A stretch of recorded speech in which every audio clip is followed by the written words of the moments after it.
ஸ்ரீ சிவசங்கரா தேவனே, ஸ்ரீ சிவசங்கரா தேவனே. Shankaram Sivashankaram. Question from Govindan sir. 1984 தங்களுக்கு ஏற்பட்ட மரண அனுபவத்திற்கு பிறகு தங்களது ஆத்மஸ்வரூபத்தில் ராகவேந்திரராக வாழ்ந்த சுவாமி ஐயப்பன் என்ற தெய்வ அவதாரம், அதன் பிறகு திருவண்ணாமலையில் சுவாமி ராம் சுரத்குமார் சுவாமி தங்களுக்கு டிரான்ஸ்ஃபர் செய்த சிவயோகம், கோடி மகான் சாது கிருஷ்ணவேணி அம்மா, சிந்தாமணி கிரகத்தில் உறையும் அன்னை ஆதிபராசக்தி, இப்படி எத்தனையோ தெய்வங்களும் மகான்களும் தங்களுக்கு தந்த ஸ்பிரிச்சுவலி என்ரிச்டு ஆத்மபலம், தங்களுக்கு பின்னாளில் கிடைத்த பூரண பிரம்மம் என்ற முற்றிலும் வித்தியாசமான தெய்வ வடிவம், உங்களுக்குள் உறைந்த தெய்வ அவதாரத்தாலும் ஆத்ம பலத்தாலும் கைவரப்பெற்ற தெய்வ வடிவமா, அல்லது இறைவன் தங்களுக்கு மட்டுமே எக்ஸ்க்ளூசிவாக தந்த வரமா?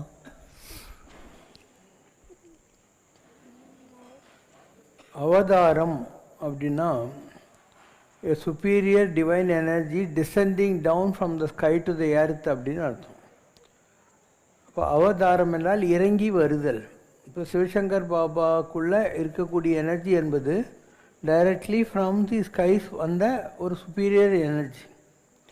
இந்த உலகத்தில் ஏதோ தவம் பண்ணி மூச்சை பிடிச்சி யோகம் பண்ணி காட்டில் போய் கரடிக்கு போட்டியாக உட்காந்து சம்பாதிச்ச மாதிரி கிடையாது. இட் வாஸ் பெஸ்ட்ரோடுன்ற வார்த்தை இங்கிலீஷில் சொல்லுவாங்க. இட் வாஸ் பெஸ்ட்ரோட் அப்பான் மீ அப்படின்னு. இது ரொம்ப ரேர். 1000 வருஷத்துக்கு ஒருக்கா தான் ஒரு அவதார புருஷன் வருவான் இந்த உலகத்தில். அந்த மாதிரி நான் 7000 வருஷத்துக்கு பின்னால் வந்திருக்கக்கூடிய மோஸ்ட் சுப்பீரியர் எனர்ஜி. இதுக்கு இணையாக ஒரு ஆத்மா இன்றைக்கி உலகத்தில் இல்லை. அதாவது நம்ம ஜாலியாக உட்காந்து அடிச்சுன்னுக்கிறோமா, எல்லாருக்கும் பழம் சாப்பிட்டீங்களான்னு பார்த்துன்னுக்கிறோமா, எனக்கு புரிய மாட்டேன்னு. The tallest level you reach, the simplest person you will become. சுலபாய சுசீலாய அப்படின்னாங்க. ரொம்ப சுலபமாக, சுசீலம்னா நல்ல குணங்களோடு இருக்கக்கூடிய அப்படின்னு அர்த்தம். அருணகிரிநாதர் முருகனை பற்றி என்ன சொல்கிறாரு?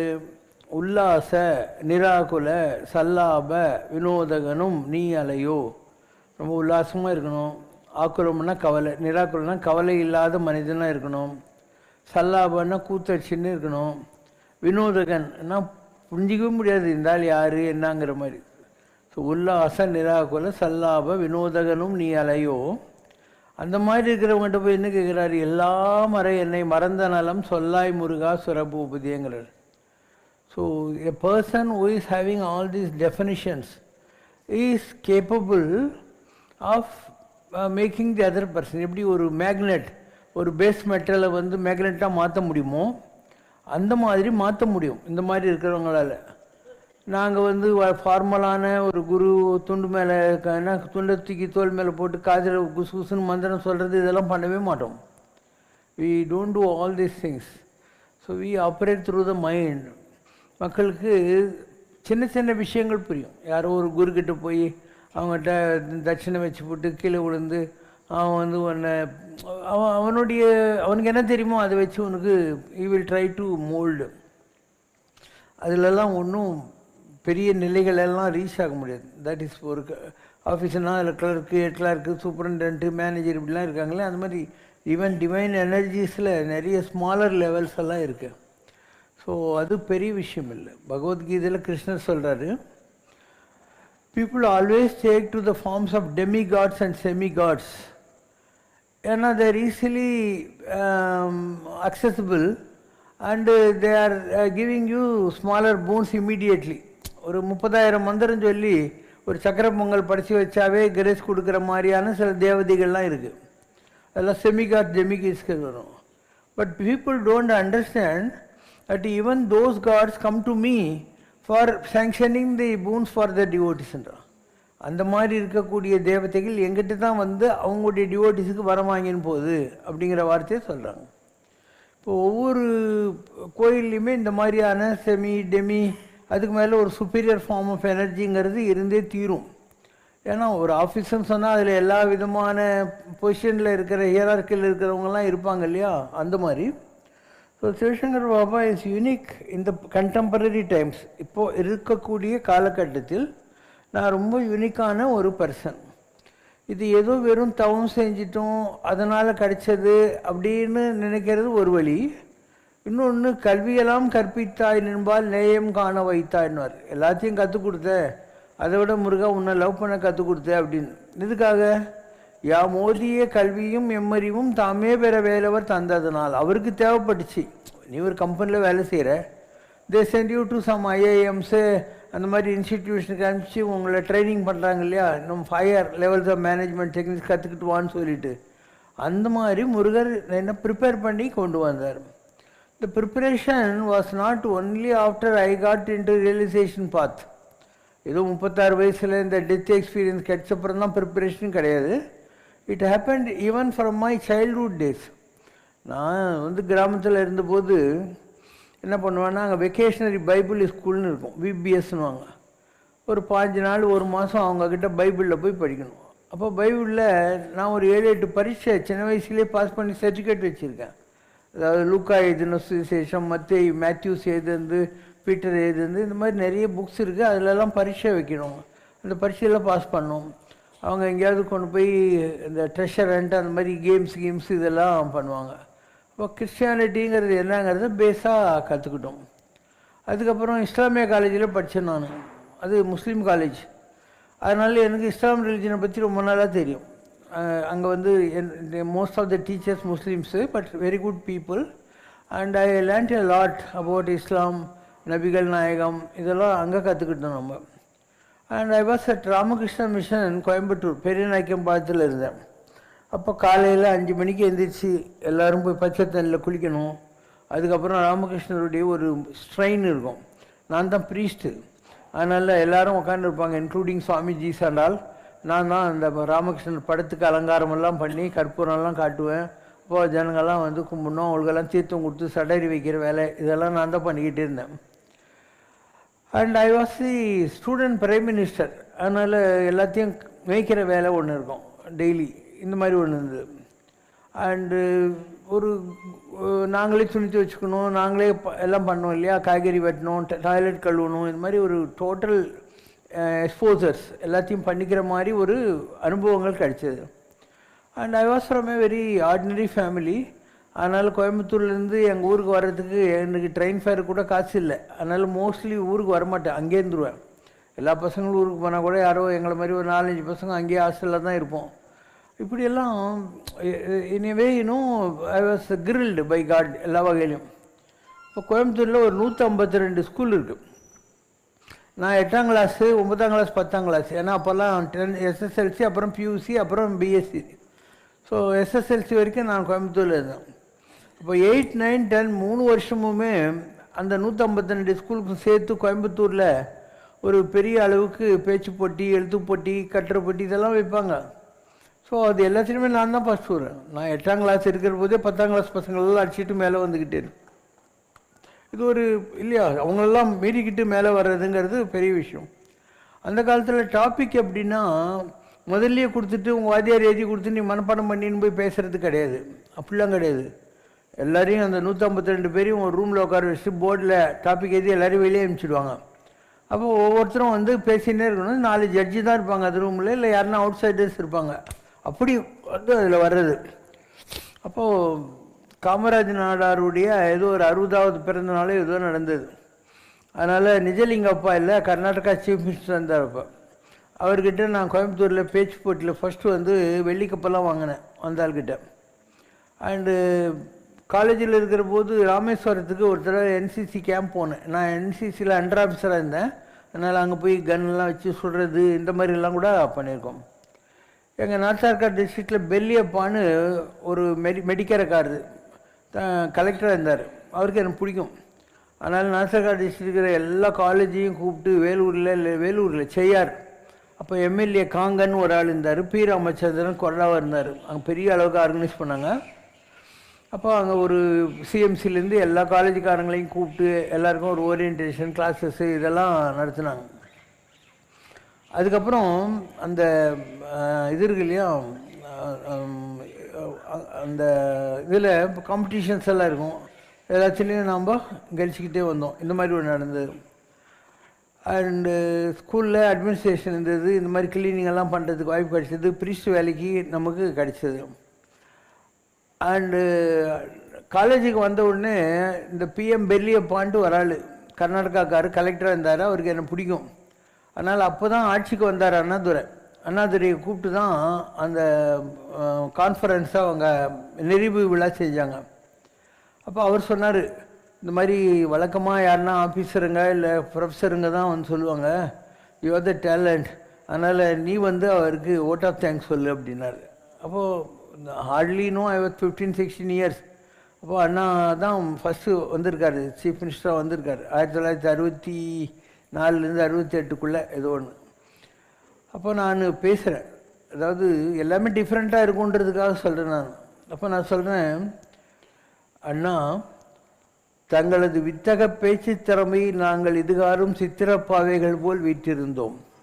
தங்கள் வாயூறி வருகின்ற தேனூறு சொல்லுக்கு நாங்கள் செவியூறி சிந்தையும் தாமூறி இதுகாரும் சித்திரப்பாவைகள் போல் வீற்றிருந்தோம். அன்றைக்கு புறநானூற்று புலவன் சொன்னான், மன்னா என் நெஞ்சு சிறப்பா நிற்கான் கோரே என்று. இன்றைக்கு இந்த வடார்காடு மாவட்டத்தில் இருக்கிற மாணவர்களாகிய நாங்கள் சொல்கிறோம், அண்ணா என் நெஞ்சு சிறப்பா நிற்கான் கோரே என்று. இப்படித்தான் பேசுவோம் அந்த காலத்தில்.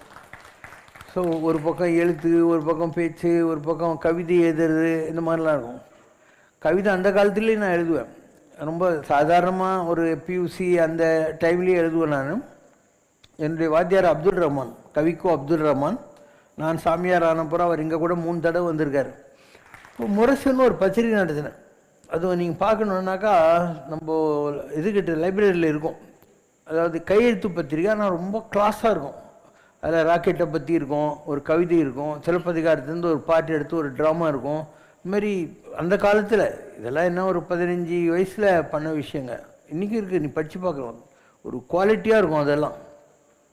அதில் லாஸ்ட் பக்கம்னு ஒன்று இருக்குது, கடைசி காகிதம் அப்படின்ட்டு. அதில் ஒரு பொய்ட்ரா ப்ரோசான்னு தெரியாத அளவுக்கெல்லாம் எழுதுவோம், வித்தியாசமாக எழுதுவோம். அதில் அது மாதிரி வீடு வரை வரவு, வீதி வரை மனைவி, காடு வரை பிள்ளை, கடைசி வரை யாரோ அப்படின்னா அந்த கடைசிங்கிற வார்த்தையை வச்சுக்கிட்டு நிறைய அதில் சென்டென்ஸ் வந்துட்டு இருக்கு. அதே மாதிரி ஒரு கம்பேரிசன், அதிகமான் அவைக்கு நெல்லிக்கனி கொடுத்தான். ஒரு நன்னன் அவன் தோட்டத்தில் இருந்த மாம்பழத்தை ஒரு பொண்ணு சாப்பிட்டான்னு அவளை வெட்டி கொலை பண்ணிடுறான். 2 லைன்ஸ் தீம் தான். இதை எழுதுவோம், அந்த லாஸ்ட் பேஜில் நாங்கள் எழுதுவோம். எப்படி எழுதுவோன்னா, வானுலகம், அரசவை, விண்மீன் விளக்குகள் வெளிச்சம் தருகின்றன, வெள்ளி நிலா வெண்கொற்ற கொடையாகிறது, காற்று கவரி வீசுகிறது, மேக மெத்தைகளிட்ட அரியாசனத்தில் அரசன் வந்து அமர்கிறான், அதிகமான் வாழ்க, கொடை கொடுக்கும் கோமான் வாழ்க, வாழ்த்தொலி இடிகளை நாணச் செய்கிறது. அப்போது வானவீர் விரிப்பிலே வயதால் தளர்ந்த பாதம் பதித்து முதியவள் ஒருத்தி வருகிறாள். அவள் புதியவள் அல்லல், பழையவள். அவ்வையே வருக, அன்னையே வருக. அதிகன் கையில் கனியொன்று மின்னுகிறது. அவன் கனியை பார்க்கிறான். கனிவோடு அந்த தமிழ் தாயை பார்க்கிறான். இது சாவா மருந்து, மூவா மருந்து, அன்னையை தாங்கள் இதை அமுது செய்தருள வேண்டும். அதிகமான் வாழ்க, கொடைகெடுக்கும் கோமான் வாழ்க, வாழ்த்தொலி இடிகளை நாணச் செய்கிறது. இது முதல் காட்சி. அதுக்கடுத்து அதே வானுலகம், அதே அரசவை, வெள்ளி நிலா வெண்கொற்ற கொடை முறிந்து வீழ்கிறது, காற்றோ புயலாகி சிறுகிறது, மேக மெத்தைகளிட்டு அரியாசனம் குமுறுகிறது. நன்னன் வாழ்க, எங்கள் மன்னன் வாழ்க, வாழ்த்தொலி நடுக்கோடு ஒலிக்கின்றன. யாரெங்கே இந்த கனி கவர்ந்த கல்வியை இழுத்து வாருங்கள். அவன் முன்னால் ஒரு சிறு பெண் இழுத்து வரப்படுகிறாள். என் தோட்டத்து மாங்கனியை கவர்ந்து நின்ற கல்வி நீதானா? அந்த பெண்ணின் பெற்றோர்கள் வந்தார்கள். இவளின் தங்க உடலின் எடைக்கு எடை தங்கம் தருகிறோம். வசந்த பருவத்தில் கால் வைத்திருக்கும் வசந்த மலர் அவள் கொய்து விடாதே. அரற்றினார்கள், அழுதார்கள். கண்ணீர் கல்லை என்ன செய்யும்? ஒரு கனியை உண்டதற்காக ஒரு பருவக்கனி சாவின் கரத்திலே விருந்தாக்கப்படுகிறது. 2 கதைகள், 2 கனிகள், 2 அரசர்கள், 2 பெண்கள். இப்பொழுது இந்த கதை எதற்காக என்று கேட்கிறீர்களா? பழைய அரிசிதானே சுவையான சோறாகும். இன்று இங்கே நம் கண்ணெதிரே எத்தனை அதிகமான்கள் இருக்கிறார்கள், எத்தனை நன்னன்கள் உலாவுகிறார்கள். இந்த கணக்கெடுப்பில் தானே வாழ்க்கையின் பொருளே பொதிந்திருக்கிறது. இது ஒரு கட்டுரை, ஒன்றுமே இல்லை, 2 லைன் தான். இதை வச்சு இப்படி பில்டப் பண்ணி கொண்டு போகும். இது ஒரு பக்கம், இதெல்லாம் சின்ன வயசுலேருந்தே வந்தது. குலவித்தை கல்லாமல் பார்க்கப்படுன்ற மாதிரி இன்னும் தானாகவே இதெல்லாம் உழுந்து பரண்டு கற்றுக்கணும். அடுத்தது என்ன, ட்ராவல்ஸ். உலகம் பூரா போயிருக்கேன். ஆர்டிகா அண்டார்டிகா கூட போனேன். ஒரே ஆள் மெட்ராஸில் நானாக தான் இருப்பேன். இந்த அமெரிக்காவில் சியாட்டில் இருக்கிறவங்க ஒரு வேளை ஆர்டிக் போயிருப்பானுங்க. நான் அண்டார்டிகா கூட போயிருக்கேன். -52 டிகிரி டெம்பரேச்சர். வருஷத்தில் 2 நாள் கிரைஸ்ட் சர்ச்சிலேருந்து பிளேன் போகும். அப்படியே லோவாக பறந்து ஃபுல் அண்டார்டிகாவை சுற்றுவோம். நீ போய் கப்பலில் போனால் கூட இங்கேருந்து இவ்வளோ தூரம் பார்த்துட்டு வர வேண்டியது தான். இது வந்து ஃபுல்லாக பார்க்கலாம். லோ லெவலில் 2 பக்கம் ஜன்னலெல்லாம் வந்து கண்ணாடி இல்லையா, அழகாக பார்த்துட்டு வந்துகிட்டே இருக்கலாம். ஸோ ஆர்டிகா அண்டார்டிகா போயிருக்கோம். 11 தடவை கைலாஸ் யாத்திரை பண்ணியிருக்கேன். 40 தடவை வடநாடு கண்ணாடி எல்லா கோயில்களையும் சுற்றிருக்கேன். ஒரு 65 தடவை சபரிமலை போயிருக்கேன். ஸோ எல்லா வகையான யாத்திரையும் பண்ணிட்டேன். நிறைய எழுதியிருக்கேன், நிறைய பேசியிருக்கேன். ஏறத்தாலும் இந்த சம்ரஷ்ணா மேக்சின் நீலாங்கரையில் ஆரம்பித்தது. சம்ரஷ்ணா, விடியல், மகாஜோதி, அதில் இருக்கிற எல்லா மோஸ்ட் ஆஃப் த ரைட்டிங்ஸ் என்னுடைய ஸ்பீச்சிலேருந்து எடுத்தது தான். அதுபோக என்னுடைய ஸ்பீச்சிலேருந்து நிறைய புக்கு வெளியிட்டிருக்காங்க. பரமாச்சாரியார் ஒரு ஆன்மீக தொழிற்சாலை அப்படின்னு ஒரு புக்கு, வீதி விழா வந்தவர்கள்னு சொல்லி ஸ்ரீசாமியாரை பற்றி ஒரு புக்கு, இரும்புத்தெரு கரும்பு மகான் சொல்லி லிங்கிச்சேட்டி ஸ்ட்ரீட்டில் இருந்தவரை பற்றி ஒரு புக்கு. இது மாதிரி நிறைய மகான்களை பற்றி நான் பேசினதெல்லாம் தனித்தனி புக்காக வந்திருக்கு. ஸோ ஒரு பக்கம் ரைட்டிங்ஸு, ஒரு பக்கம் கவிதை, ஒரு பக்கம் ட்ராவலு. ஒரு சாதாரணமாக இருந்த ஒரு இடத்துல மண்ணடியில் 55 மலையப்பன் சைட்டில் ஆரம்பித்து பெசன்ட் நகருக்கு மாற்றி நீலாங்கரைக்கு மாற்றி அதுக்கப்புறம் இவ்வளோ பெரிய இடத்துல கொண்டாந்து இவ்வளவும் பண்ணோம். ஸ்கூல் நடத்தி பார்த்தோம், ஆஸ்பத்திரி நடத்தி பார்த்தோம், அப்புறம் ரூரல் சர்வீஸ் பண்ணி பார்த்தோம், எல்லாம் பண்ணிட்டோம். யாருக்கிட்டையும் ₹1 வாங்குறதே கிடையாது. அதாவது இதுதான் நீ அண்டர்லைன் பண்ண வேண்டியது. சர்வீஸ் பண்ணுற சாமியாருங்க இருப்பாங்க, ஆனால் பேங்க்லேயும் கடை வாங்கக்கூடாது, யாருக்கிட்டையும் பிச்சை எடுக்கக்கூடாது, ஆனால் எல்லாத்தையும் பண்ணணும் இல்லையா? அந்த மாதிரி பண்ணுறதுக்கு ஏதோ ஒரு திறமை இருக்கணும். எல்லாராலையும் முடியாது. அது யாரால் முடியும்னா, இப்போ கனவான்னா டிக்னிஃபைட் பர்சன் அர்த்தம், புத்திமான்னா புத்தி இருக்குதுன்னு அர்த்தம், கல்விமான்னா கல்வி அர்த்தம். அந்த மாதிரி ஒரு இது இருக்குது, அதுக்கு பேர் பகவான். பகம் அப்படின்னா எதுக்குமே பஞ்சம் இல்லாத ஒரு ஆளுன்னு அர்த்தம். அது யார்? அவன் தான் பகவான். எதுக்கும் பஞ்சம் இருக்கக்கூடாது, அந்த மாதிரி. பராசர முனிவருக்கு ஒரு மீனவ பெண் மூலம் அவதரித்தவர் வியாச முனிவர். யமதர்மனின் கணக்கு பிள்ளையான சித்திரகுப்தன் ஒரு பசுவிடமிருந்து தோன்றியவர். குடத்திலிருந்து தோன்றிய அகஸ்தியர் ஒரு கடலையே குடித்து தனது தவ வலிமையை காட்டியவர். இவை நமது புராண வரலாறு. நமது மகான்களும் ரிஷிகளும் ஞானிகளும் அவர்களது வாழ்க்கையில் செய்த சில செயல்கள் அறத்தை மீறியவனாக தோன்றும் போது அவற்றை ஆராய்ச்சி செய்யக்கூடாது என்று சொல்லுவது ஏன்? அதற்கு துணையாக நதி மூலம் ரிஷி மூலம் பார்க்கக்கூடாது என்ற கோட்பாட்டை சுட்டி காட்டுவது ஏன்? எதுக்களாலும் எடுத்த மொழியாலும் சோதிக்க வேண்டாம், மிக்கு பரந்துள்ள ஜோதியான் புகின் அழகில்லை கிழக்க வேண்டாம். இப்போது ஒரு அக்கல்ட் பவர்னு ஒன்று இருக்குது. இப்போ ஒரு கிளாஸில் 30 பேர் படிக்கிறாங்க. அதில் 100க்கு 100 வாங்கணும்னு இருக்கான், ஃபெயில் ஆகணும்னு இருக்கான், 40, 60, 80ன்னு வாங்குறவங்களும் இருக்காங்க. அந்த மாதிரி கடவுளுடைய படைப்பில் அரிதறிது மானிடர் ஆதார் அரிதுன்னு மனுஷனாக பிறக்கிறது கஷ்டம். மனுஷனாக பிறந்த பின்னாலேயும் கூன் குருடு இதெல்லாம் செவிடெல்லாம் இல்லாமல் பிறக்கிறது அதை விட கஷ்டம். அந்த மாதிரி தானமும் தவமும் தாம் செய்வராயின் வானவர் நாடு வழி திறந்துடுமேன்றது. தானம் செய்யணும், தவம் செய்யணும். அப்போ உனக்கு தேவர்கள் இல்லை தெய்வங்கள்ங்கிற அளவுக்கு ஒரு பவர் கிடச்சிடும். நீ செய்த தவத்துக்கு ஏற்ற மாதிரி உனக்கு அந்த பொசிஷன் கிடைக்கும். நீ எவ்வளோ படிச்சிருக்கியோ அதுக்கு மாதிரி தான் நீ தாசில்தாரா கலெக்டரா கிளர்க்கான்றது நீ உன்னுடைய எக்ஸ்போசரை வச்சு தான். அந்த மாதிரி ஆன்மீகத்தில் கூட ஒவ்வொருத்தருடைய எக்ஸ்போசர்னு ஒன்று இருக்குது. ஒரு பிறவியாக இது எத்தனையோ பிறவி எடுத்தெடுத்தே நான் நிலைத்தேன் நின்று உன் திருவடிகள் கண்டு இன்புற்றேன் தான் ஆன்மீகம். இப்போ இந்த செல்லான்ன்ற தாவர சங்கமத்தில் இவ்வளோ பிறவி எடுத்து வருகிற போது அதில் மேலே போகிறவனுங்கிறான், கீழே போகிறவனும் இருக்கான். தாயம் போட்டு எல்லாரும் தான் விளையாடணும். அதில் ஏணி கடிக்கிறவன் சீக்கிரம் முடிச்சிடறான் கேமு. ஏணி கடிச்சு பாம்பு வாயில் இறங்குறவன் கொஞ்சம் லேட் ஆகுது. ஃபுல்லாகவே பாம்பு வாய் வந்துருந்தாவன் எப்போ தான் கேமும் முடிக்க போகிறது. அந்த மாதிரி இது கூட ஒரு லக் இருக்குது. ஸோ எத்தனம், பிரயத்தனம், தெய்வ எத்தனம். எத்தனம்னா முயற்சி, பிரயத்தனம்னா விடாமுயற்சி, தெய்வ எத்தனம்னா கடவுளின் கருணை. அப்போ தெய்வத்தால் ஆகாதனும் முயற்சி தான் மெய்வருத்த கூலி தரும்ன்றாருனாக்கா கடவுளால் ஒன்றும் முடியாதுன்னு அர்த்தம் இல்லை, முயற்சி செய்யின்னு அர்த்தம். அதனால் seek, strive, stop not till the goal is reached. முயற்சி செய்யி, அந்த கோல் கிடைக்கிற வரைக்கும் நீ முயற்சி செஞ்சுக்கிட்டு தான் இருக்கணும். அப்போது யாராவது ஒருத்தன் உருப்படணும்னு நினச்சா கடவுளுடைய அருள் கிடைக்கும். குடிசெயல் என்னும் ஒருவருக்கு தெய்வம் மடிதற்று தான் முந்துரும். யாராவது உருப்படணும் நினச்சான்னா தெய்வம் வேஷ்டியை மடிச்சு கட்டின்னு பக்கத்துலேயே வரும், அவனுக்கு ஏதாவது ஹெல்ப் வேணுமாப்பா அப்படிங்கிற மாதிரி. அதனால் அவங்களுடைய பிரயத்தனத்தினால தெய்வ எத்தனம் கிடைக்கும். அதுக்கப்புறம் அவங்க நினச்சதை சாதிப்பாங்க. எண்ணியாங்கு எய்துவர் எண்ணியர் திண்ணியராக பெண். ஒரு டிட்டர்மிண்டாக ஃபோக்கஸ்டாக இருக்கிறவனுக்கு கிடைக்கும், அவன் நினைக்கிறது நடக்கும்.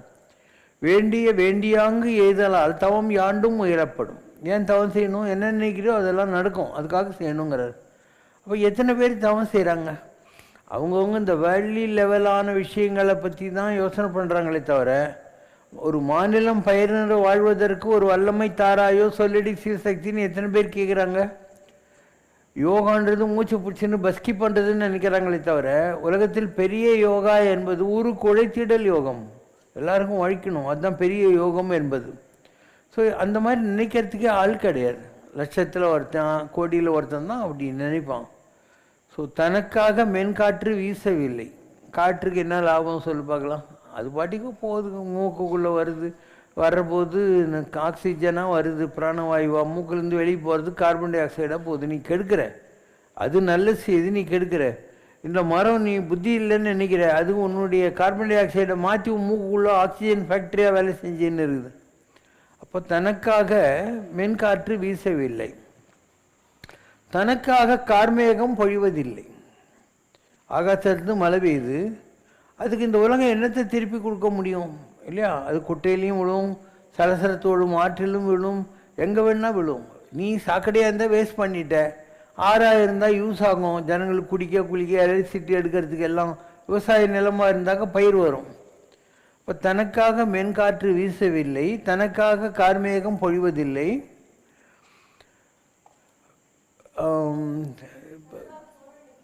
தனக்காக சோழ நதி பாய்வதில்லை. காவேரி இருக்குது, அதனால் என்ன லாபம்? அதுக்கு என்ன லாபம்? உனக்கு தான் லாபம்.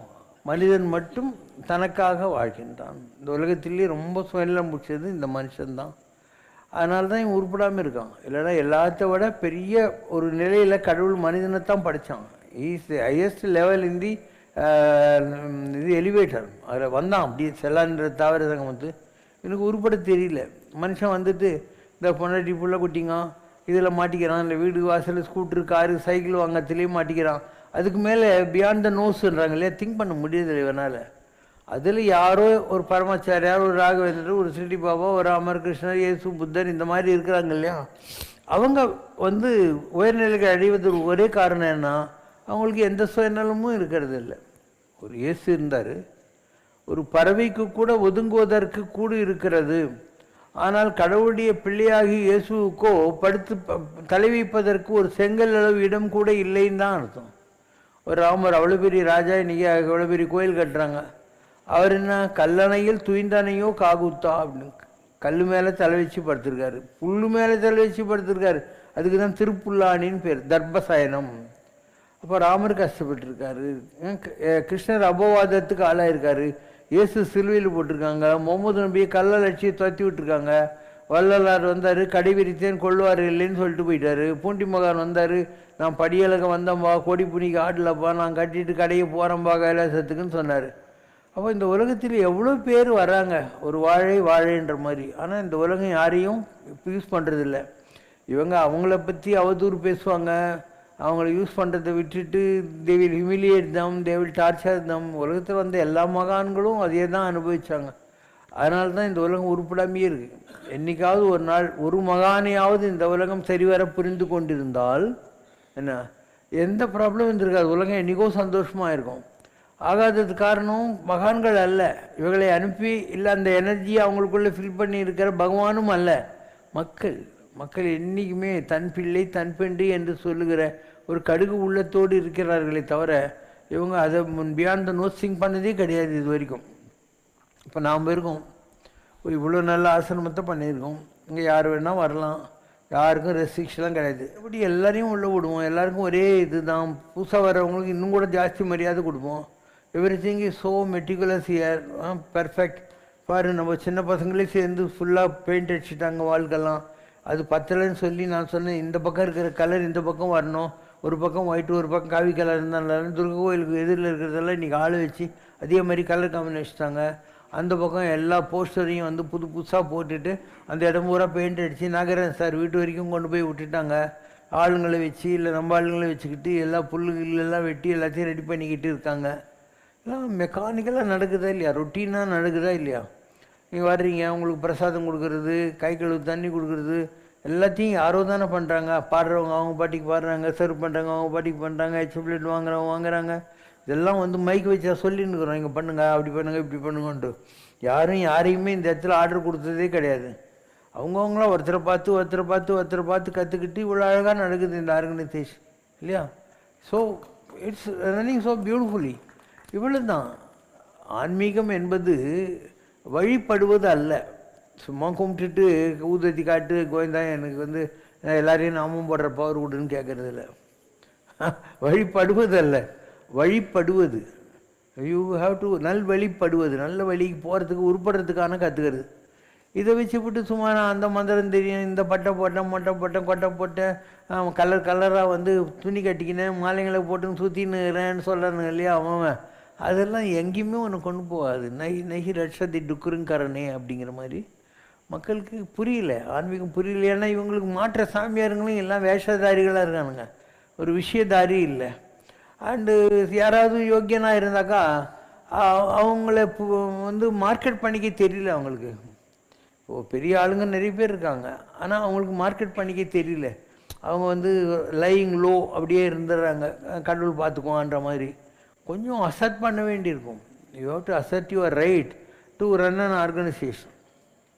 Creating an organisation first step. அதுக்கப்புறம் டெவலப்மெண்ட் ஆஃப் ஸ்கில்ஸ். நம்மக்கிட்ட இருக்கிறவங்களுக்கு ஏதோ ஒரு வகையில் நம்ம திறமைகளை வளர்த்து கொடுக்க வேண்டியிருக்கும். அதுக்கப்புறம் எல்லாத்தையும் ஒன்றா இணைக்க வேண்டியிருக்கும். அதுக்கு கோஆர்டினேஷன் ஆஃப் வேல்யூஸ்ன்னு போகுது.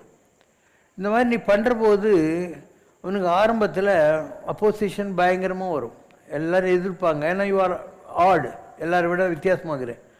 எல்லாருமே மொட்டை போட்டுனுக்கிற இடத்துல நீ கிராப் வச்சுன்னு போனால் நீ தான் ஆட் நம்பர். எல்லோரும் கிராப் வச்சுக்கிற இடத்துல நீ மொட்டை போட்டுன்னு போனேன்னா மொட்டை சட்டை மோர் வத்த பொம்மைன்னுவாங்க. ஸோ இந்த crowd makes all the difference. இல்லைனாங்க மொட்டையில் என்ன தப்பு இருக்குது. அந்த காலத்தில் குடும்பம் வச்சுருந்தாக்கா அது ஒரு கிராமத்துக்கு ஆடுவாங்க. இன்றைக்கி அது ஒரு ஃபேஷன் இல்லை, குடுமி வச்சுக்கிறது அது பண்ணுறதுலாம் ஒரு ஃபேஷன் ஆகிப்போச்சு. So everything in this world we have to work through. இப்போது ஒன்று வந்து creating an organisation, development of skills and coordination of values. இதை பண்ணுற போது ஃபஸ்ட்டு என்ன வரும், உனக்கு அப்போசிஷன் வரும். Because you are trying to go into an offbeat track. அதேமாரி நீ போயின்னே இருக்கணும். எத்தனையோ மேடு பள்ளம் வழியிலே உன்னை இடற வைத்து தள்ள பார்க்கும் குழியிலே அத்தனையும் தாண்டி கால் முன்வை இடான்ற மாதிரி போயின்னே இருக்கணும். அப்போ அவன் பார்ப்பான், என்னடா இவனை இவ்வளோ எதிர்த்தாலையும் கூட இவன் வந்து போயின்னுக்கிறானேன்னு சொல்லிட்டு அப்போசிஷன் கிரிட்டிசிசம் இன்னும் மோசமாக உன்னை இது பண்ணுவாங்க. அதுக்கப்புறமும் நீ போயின்னே இருக்கணும். அதுக்கப்புறம் அதே வாய்ங்க நார வாய்ங்கல்ல, அது வேற வாய் ஆகி போயிடும். அவர் மாதிரி உண்டா அப்படின்வாங்க. இதுக்கு பேர் appreciation. So you have to pass through opposition and criticism before the same bloody society accepts you and appreciates your ventures. இதெல்லாம் பட்டாதான் தெரியும் உனக்கு, இல்லைன்னா அவங்களுக்கு ஒன்றும் ஈஸி கிடையாது. we have to எல்லாம் போயின்னே இருக்கணும். இந்த பக்கம் அந்த பக்கம் பார்க்கக்கூடாது. அது குதிரைக்கு கடிவாளம் போட்டால் இப்படி தான் போகும், இப்படி பார்க்காது. அந்த மாதிரி நம்ம போயின்னே இருக்க வேண்டியதான். And neither we should bother about appreciation nor we should bother about criticism. Neither appreciation nor criticism. No bouquets, no brickbats. பூங்கொத்துக்களை பார்த்தும் மயங்காத, பழிச்சொற்கள் இல்லை பழிப்பான விஷயங்களை பார்த்து நீ வந்து தளராத. இடறினும் தளரினுங்கிற மாதிரி உன் வேலையை பண்ணினே நீ. இவன் மதித்தா உனக்கு என்ன, இவன் மதிக்கலைன்னா உனக்கு என்ன? You have been selected by a supreme energy, you call it divine or God, to perform on his behalf. அவ்வளோதான். அவன் தான் உன்னை மதிக்கணும். புரியுறதா? அவன் மதித்தா இந்த உலகத்தை பற்றி உனக்கு ஒன்றும் கவலை இல்லை. இவன் நான் பக்கத்தில் சுடுகாட்டில் நாளைக்கு இருக்க போகிறான், இவனை பற்றி உனக்கு என்ன கவலை? You should get the appreciation, and that appreciation will be from within you. உனக்குள்ளே இருந்தால் அந்த அப்ரிசியேஷன் வரும். நேரில் மயில் வந்து முருகர் முதுகில் தட்டிலாம் கொடுத்துட்டு போக மாட்டார். Everything is internal. God is an indwelling spirit. உனக்குள்ளே இருக்கக்கூடிய ஒரு சுப்பீரியர் ஸ்பிரிட் ஆர் ஜோதி தான் கடவுள்னு சொல்லக்கூடியது. மனதானே மனதில் நின்ற கருத்தானே மனத்தகத்தான் வாய்மேலான். ஸோ அந்த அப்ரிசியேஷன் உனக்கு உள்ளிருந்து வரும், பலவிதமான அனுபவங்கள் வரும். இதெல்லாம் உனக்கு அந்த நிலையில் வர்றப்போ தெரியும். இப்போ நீங்களும் தான் தூங்குறீங்க, நான் தான் தூங்குறேன். அண்டு நான் தூக்கத்தில் மெடிடேட் பண்ணிக்கிட்டே தான் இருப்பேன். எனக்கு மந்திரங்க இருக்குது. அப்போது என்னை சுற்றி நிறைய விஷயங்கள் நடந்துக்கிட்டே இருக்கும். இன்றைக்கி காலையில் கூட பார்த்தேன் நான், ஒரு பெரிய மகான் ஒருத்தர் பார்த்தேன் நான். அந்த மாதிரி நிறைய ஸ்பிரிட்ஸ் எல்லாம் வரும். மகான்களும் வருவாங்க, இந்த ஏரியாவில் அலைஞ்சிட்டு இருக்கிறவங்களும் வருவாங்க, எந்த ஊருக்கு போனாலையும் வருவாங்க. நான் ஏதோ கோயிலுக்கு போயிருந்தேன் இல்லையா, அந்த கோயிலுக்கு போனபோது கூட அங்கெல்லாம் இந்த மாதிரி ஸ்பிரிட்ஸ் எல்லாம் வருதுங்க போதுங்க. அவங்க ஒன்றும் பண்ண மாட்டாங்க. ஏன்னா உன்னுடைய energy level is so high. அப்போ they are attracted towards you. உனக்குள்ளே இருக்கிற எனர்ஜி அவ்வளோ ஹையாக இருக்கிறதுனால அந்த spirits are attracted towards you. And they won't disturb you. They are, in fact, they have come to respect you. They come to respect you. They will never disturb you. இதெல்லாம் உங்களுக்கு அனுபவங்கள் வரணும். இப்போத்துக்கு உங்களுக்கு வர்றதெல்லாம் வந்து கனவுகள்னு பேர். கனவுகள் வேறு. கனவுங்கிறது உங்களுடைய மெமரி சிப்பில் எத்தனையோ பர்த்துகளாக புதைந்து இருக்கக்கூடிய விஷயங்கள். ஒரு காம்ப்ளெக்ஸ், ஒரு ஃபியர் சைக்காஸ் இருந்தால் நீ தண்ணியில் முழுகிற மாதிரி வரும், ரயிலை மிஸ் பண்ணுற மாதிரி வரும், பரீட்சை எழுதுகிற போது எல்லாமே மறந்து போயிட்டு என்ன பண்ணுறது, இந்த மாதிரியான வரும். அதெல்லாம் விஷன்ஸ், உன்னுடைய ஆழ்மனதிலிருந்து வரக்கூடிய காட்சிகள். அதெல்லாம் அதுக்கும் இந்த தாந்திரிக் லெவலில் வரக்கூடிய காட்சிகளுக்கும் வித்தியாசம் இருக்கும். இப்போ கடவுளுடைய தரிசனங்கள்லாம் வந்து தூக்கத்தில் வராது. இந்த மாதிரி விஜிலண்ட்டாக வர்றது ரொம்ப ரேர். மற்றதெல்லாம் வந்து அந்த தாந்திரிக் லெவல்னு ஒன்று இருக்குது. அது என்ன? தூங்காமல் தூங்கி சுகம் பெறுவது எக்காலம். தூங்குற ஆனால் தூங்கலை, ஜாகிரத அவஸ்தான்னு பேர் அதுக்கு. அதாவது நீ தூங்கிறது ஒரு லெவல், குளோரோஃபார்ம் கொடுத்து ஊசி போட்டு உன்னை படுத்து வச்சுருக்கிறது ஒன்று. அப்பயே நீ தூங்குற, ஆனால் உனக்கு ஆப்ரேஷன் நடந்தது கூட தெரியாது, டாக்டர் எல்லாத்தையும் வெட்டி விட்டுருப்பார், நீ வந்து அப்படியே கண்ண முடியும்னு இருப்பேன் அந்த குளோரோஃபார்ம் கொடுக்குற போது. அப்புறம் பார்த்தா ஹாஸ்பிட்டல் பெட்டில் கிடப்பேன். அது லெவல் வேறு, தூங்குற லெவல் வேறு. இப்படி எத்தனை நிலைகள் இருக்குது. அதில் இந்த மாதிரி டிவைன் விஷன்ஸ் எல்லாம் வரணுன்னா அதுக்கு வேறு ஒரு லெவல் இருக்குது. அது unless you become the spirit you won't get that level. நீ ஆத்மாவாகவே பரிணமிக்கிற ஒரு நேரம் வருகிற போது கிடைக்கும். உன்முகம் பூவிலே தாமரையோ பூரண சந்திரனோ, உன்முகம் பூவிலே தாமரையோ, காரணம் என்னவோடே உன்னில் ஆடும் தோரணம் நானானேன். வாரணனை தந்தாய் பரிபூரணி சங்கரியே, நாரணன் சோதரியே, நலங்கள் தந்திடும் நாயகியே.